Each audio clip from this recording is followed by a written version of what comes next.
The opinions expressed here are those of the students and do not necessarily reflect the positions of Tyler Junior College. Welcome to the DrumBeat. For today's episode, we bring you conversations with leaders from the Office of Student Life, Library Services, and the Apache Rec Center. The DrumBeat starts right now. Broadcasting live from Studio 1108 in Jenkins Hall on the campus of Tyler Junior College. This is the DrumBeat, bringing you the latest from students like us. Thank you for joining me today. My name is Naima.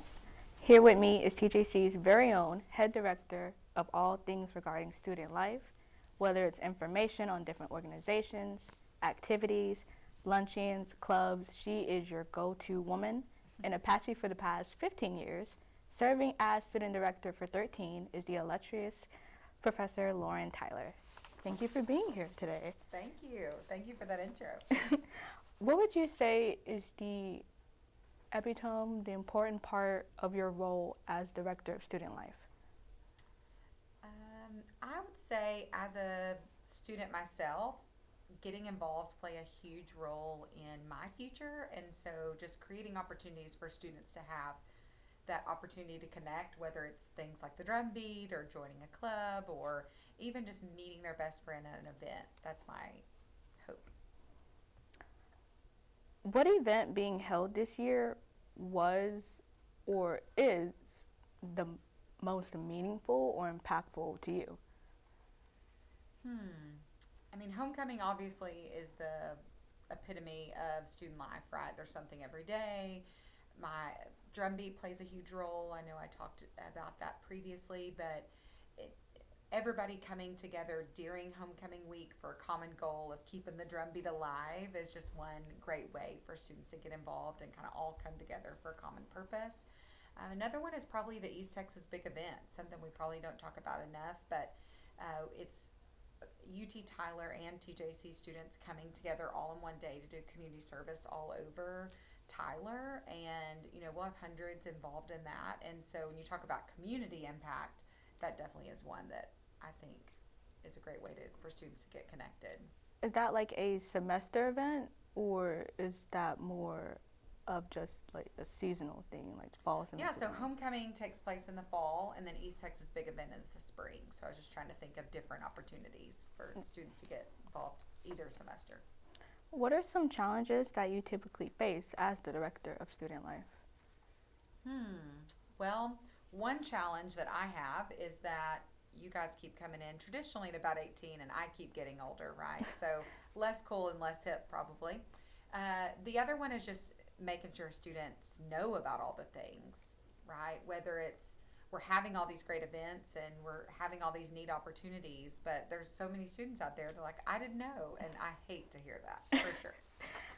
So because there is that gap, how do you keep yourself in the know and up to date with current events too? I try to surround myself with just cool students that enjoy having a good time and just really listen to feedback. We have things like student senate committees where we have the activity committee and we run ideas through that. And there's a lot of students giving input, right, at those from different organizations. Try to collaborate with different organizations to do things. We've done that with HSO and BSA this fall. And then again, just really getting the feedback of our students that work in our office. What do they want to see? What kind of events do you want to have? A great example of that's lunchtime karaoke. We would do a lot. Well, they were like, why don't you do it at dinner? There's a lot more people there at dinner. Lunch is more just grab your food and go to the next class, where more people, I guess, hang at dinner. And we had a great success for that. So just something as small as just giving that feedback. Hey, you're already having this event. Try it at dinner. Is just to, try to take students' feedback in. And, sometimes they're successful and sometimes they're not.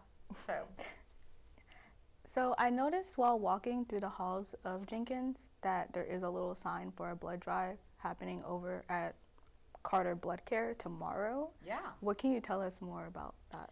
Yeah, so we partner with Carter Blood Care almost monthly with different blood drives. Oh. And so our one is tomorrow in Rogers Student Center, the Spirit Room, and it's just a great way for students to give back. They depend a lot on our local blood donations for, the community, and so that's an easy way. I always challenge students when they say, "Why should I give?" I'm like, "Well, can you call your mom and say you helped save 3 lives today?" And and they always have giveaways and snacks, which are perks. But if you really want to give back, that's a great way to do it. And you can potentially help save 3 lives. So if you're checking off, I took my midterm, I saved 3 lives today, I gave my speech. That's a really productive day. It does sound like fun. So I also noticed on OrgSync, I don't know if it's still up there, there is going to be a Christmas toy drive. Yeah, Phi Theta Kappa and I believe student nurses both host some sort of a Christmas toy drive. Different organizations will pick their community service projects, and so we have a few different service things. Like Art Club does the food drive, SNA does one, Phi Theta Kappa. So different groups will do things. Like for example, we're doing ringing the bell for Salvation Army at the 1st of December. So it is a great time that people come together to have different community service events. Now, is it only partnering with Salvation Army, or are there different other organizations as well? Oh, definitely different organizations. I know PTK in the past has done like Nicholas Pet Haven or SPCA or, different groups. So the organizations pick which nonprofit they want to support. Okay. Well, thank you again for joining me today. It's been a pleasure, and go join a club. Multiple studies have shown that marijuana can slow both driver reaction and response time, which can be really dangerous. He's here. He's here. Wait. What? I can't drive. Why? My. Oh.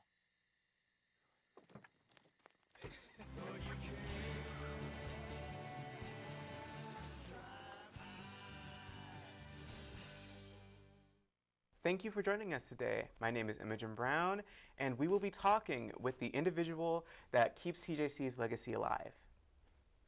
Joining me today is Tiffany Thompson, archival superhero that protects the almost century-long history of TJC with her position as Manager of Library Services and Digitization Projects with a specialty in archive special collections. It's so nice having you here today, Mrs. Thompson. Thank you for having me. Okay. The first question is, from starting as a substitute teacher at Angel Keepers Daycare and preschool, and later a graduate research and teaching assistant, what brought you into specifically focusing in archiving with the position you have now? So I was in tutoring and moved over into the part-time position last year. And since then, I just kind of really embraced it. And when the full-time archivist moved on, I really fought to keep the position. The second question is, TJC has a long history ranging from campus pets to the founding of the organizations we have now. The pure expansive nature of your position made me wonder, what is your favorite topic or era to archive? I really like looking at kind of the explosion in the 60s and 70s when the school merged, and so you have all of the different groups, and there were arguments about the length of hair that went all the way to the Supreme Court, and we have all of those documents. So I like to see, not just the 1926, 1927, and then in the 40s when we have this campus being built, but moving into when everybody's coming together. You have student life really forming, and you have more and more, like we have Greek life. There's all kinds of things that kind of pop up during that time period. So seeing how we go from that into the explosion in the population that we have for the school now. Okay. One thing I do want to add along with that question is, based off your response, I'm curious, was there ever one story or one article that you archived that struck a chord with you? Not really. I just love history so much that I want to see the story of all of it being told. Cool. Okay.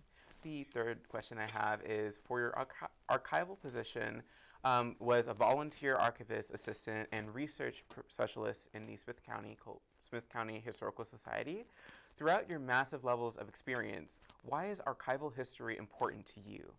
Because I think that we need to maintain the history that we've gone through in order to see what's coming next, because I think we need to understand that foundation. And so from TJC's perspective, seeing how they started out just kind of part of the high school and separating out and building on that to be a school that offers, not only associate's degrees, but now bachelor's degrees, and you have, athletic departments that have, 70, 71 national championships. It's just a lot to really look at and see how important it is to maintain that. Okay. Fourth question is, what is a typical day for you within your position?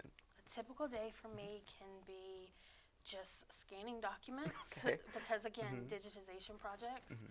We want to make sure that we are able to move forward, as everything changes and technology becomes obsolete so quickly. So if we have VCR tapes, we have cassette tapes, I want to try to digitize that.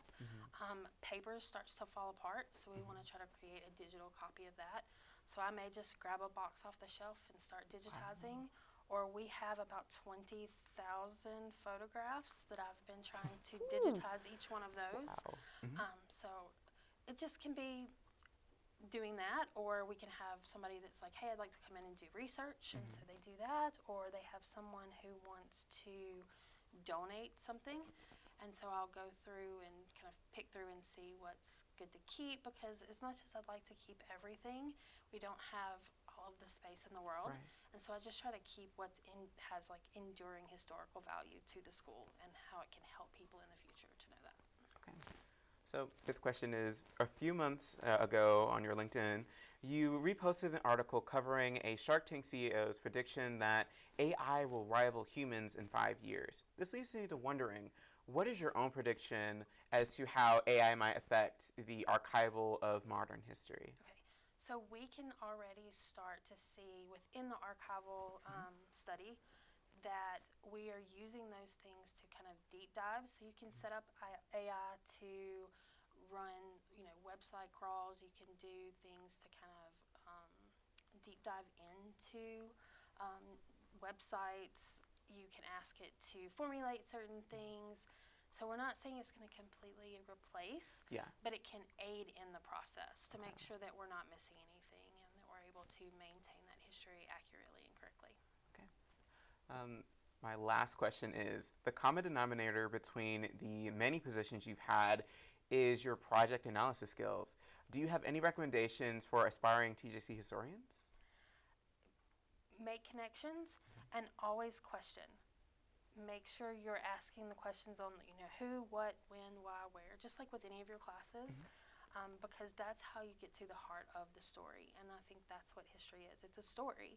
And so figuring out all of the parts that are available, that everyone knows, and then maybe the parts that are hidden, covered up, to really get the full story. So keep questioning. So following in with your keep questioning, I'm so curious because I looked through your LinkedIn profile and I saw a long history. And one thing I wanted to ask is, what has kept you going within your career? Like, what was like the main experience that has helped you decide what you wanted to do? I think when I was in college, I started out and I thought, okay, I'm going to be a teacher for elementary school. And I took a few history classes and realized that, I really could make a career out of using those history skills, because growing up, my mom would take us all over the country, and so we would see all of the different historical sites and things that you could, explore and learn about. And I took that and just realized that you really can get to the heart of it and tell people's stories if you, keep going with studying history and studying that and bringing that into archives and TJC's history. It's not just preserving it, but also making sure that we'll be able to tell that story, which is what I've been trying to build online. So that should be in the future. Ooh, okay, in the future. Okay, so thank you again for joining me today. And remember, you can always look into TJC's century-long history on TJC's archive section on the college website. Thank you.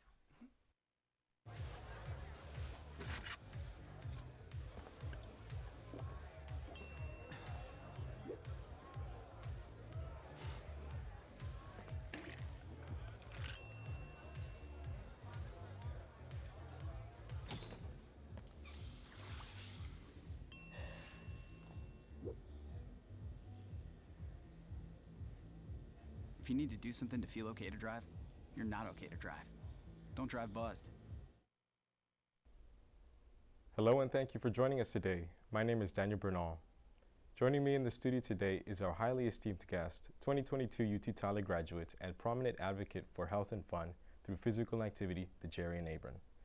Dejarian is the manager and acting department head of the TJC Apache Recreation Center, with an extensive knowledge in health and fitness, acquired through his bachelorette studies in kinesiology and experience coaching for the Manchester School of Soccer, located in New Braunfels, Texas. Now, Dejarian, I can't express how excited I am to have you here. And I admit, I got pumped as soon as I heard that you had a real passion for soccer. So why don't we start things off there? And could you tell us about a particular moment in your childhood that sort of sparked your interest in football? Yes, sir, absolutely. First, thank you for having me. Definitely excited to be here. But in regards to what sparked my love for soccer, I really couldn't tell you. It's just one of those things that I've been playing since I was like 3 or 4 years old. I tell everyone it was actually my first love, and so just love playing at an early age. Definitely helps when you're pretty good at it. I also have a twin brother, and so we were kind of the dynamic duo out there. Our dad always coached us, and probably his love for soccer, along with growing up playing with FIFA with my brother and my dad, like that kind of just helped spark that love for soccer and kind of just help continue to grow to this day. Yeah, that's awesome. Yes, sir. Now, I think it's very interesting how like we sort of grew up in this generation, you know, that sort of birthed this incredible rivalry that will definitely go down in the books of history for soccer, which is the rivalry between Messi and Ronaldo. I'd like to ask you, who do you think is better, Messi or Ronaldo? Well, that's a tough question. You put me on the spot on that one. But I will say, growing up, my favorite was definitely Ronaldo.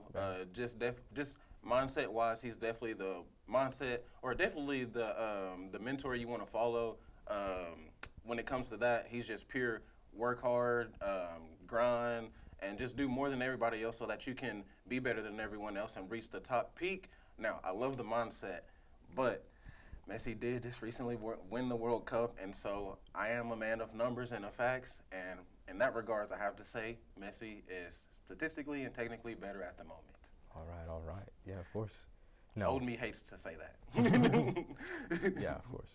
Well, now I did some digging into the Manchester School of Soccer, and I found that it's an organization focused on promoting greatness through discipline and expression in the field.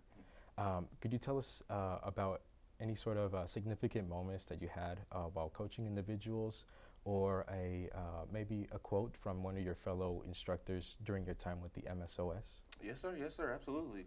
First, some of the best times from working at the Manchester School of Soccer is just sharing my love for the game with young athletes that it could be their first time getting into the game, or it could be one who's traveling every weekend to go to tournaments and stuff like that. So just sharing my love, sharing my knowledge of the game. That was always a great part of the job. But a quote that has definitely stuck with me since my time being there, while we worked there, you know, we did these things called, I guess you could say, a consultation type of thing, to where we'll give a student or a young player like a 15-minute trial run, you could say, where we'll show them a drill, teach them a new skill, and then kind of let them fill out the program so that they know what they'd be signing up for, or really the parents can get a view of what they'd be signing up for. And after these 15 minutes, one time with this one little girl, the mom, she was like, I don't know what you did. It's been a while since I've seen her smile like that and seen her joy like that. And honestly, that's probably the greatest moment I had. You know, it's not soccer related, yes, but it's a moment that I felt great just sharing my love of the game with that one player. You know, made her day, and it was great to hear that from the parent. Yeah, of course. And I agree, you know, it's the big moments and the little moments alike that sort of help push forward human growth and development. Yes, sir. And yes, sir. I believe it was B.J. Neblett who said, we are the sum total of our experiences. Those experiences, be they positive or negative, make us the person we are at any given point in our lives. So considering what you've shared with us today, are there any words that you would use to describe yourself and hope that others, such as your fellow co-workers and TGC students, see in you? That's a great question. Thank you for that. That's a great question, but it's a tough one.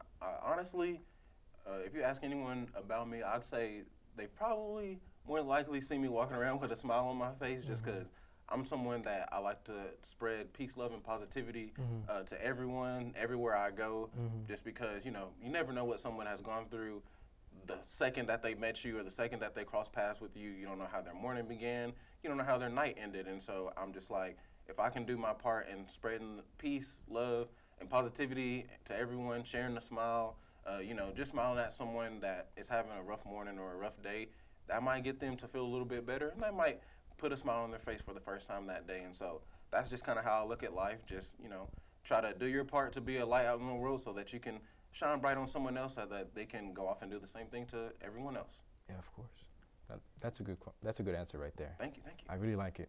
And considering that you are sort of an integral person and part in, I guess you could say, the TGC athletic community and also, you know, recreational community as well. What would you say your long-term goals are for this community as a whole? I'd say my long-term goals for the community and then the Apache Rec Center in general is just continue to spread awareness of the Rec Center. Not many people know where we are just because we are slightly off campus, I guess you could say. And so spreading awareness there, you know, a big part of my positive attitude is just having a positive way to release that, which is going to the gym. And so I just always want to do my part and help spread community and TJC-wide awareness of the Rec Center that, you know, a lot of people think you got to go in the gym and you got to hit it hard for 2 hours, lifting all the heavy weight. If your thing to go and get a positive release is just getting on the treadmill for 10 minutes, or we have some great massage chairs that you want to hop in massage chairs for 5 minutes, 10 minutes, whatever you got to do to kind of give yourself that reset and get your mind back thinking positively, and then, you know, get you going about your day. That's kind of what I recommend to everyone. So to answer your question, just bring awareness to people to have a way to find your way to relax, I guess you could say. Okay. Yes, sir. I like that answer as well. Thank you.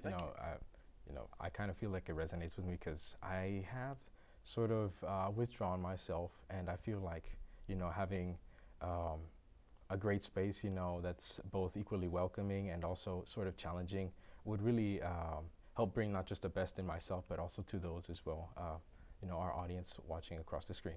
Yes, sir. So I believe we're down to our last question. Okay. And I like to end these questions with a high note of encouragement. So is there a particular piece of advice that you would like to impart on those who are seeking a career in athletics? That's a great question. Thank you for that. My biggest advice for anyone seeking a career in athletics or just anything in general, it's kind of cliche. You've probably heard it before, but you got to do what you love to do, what you enjoy doing. I'm in this position because, you know, I love it here at TJC, go Apaches, but I am a UT Tyler alumni, and while I was there at UT, I worked at the Rec Center. I loved it. I did work the rec sports. I loved everything about that as well. And I was like, man, I would love to do this for my career. And sure enough, I saw this rec sports position open up here at TJC, got it, loved it for a year, got to move up into the position I am now as manager.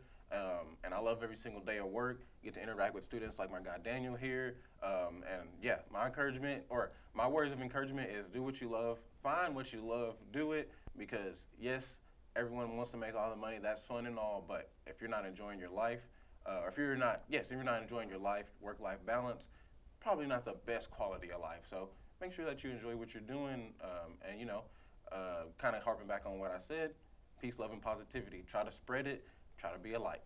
Awesome. Now, I thank you for joining us today, and we do appreciate your time. And we encourage everyone in our audience to stay active and healthy for many years to come. My name is Daniel Bernal, and have yourselves a good night. When I was 10, my mom got deported. We had a difficult time, and I feel that's why I didn't get to finish school. Jessica has been through a lot in her life from early childhood. My husband is really supportive in a way that he pushed me to go back to school. She came in looking to complete her diploma. She had a family she had to take care of. Anytime she needed help, we provided her help. She realized that we were here for her. she wants to have a career so her kids could look up to her. My graduation, it was something I will never forget. I couldn't explain the emotion I was feeling because people like you and me sometimes may have doubts in yourself, but I feel that everything's possible. Jessica's future is brighter than ever.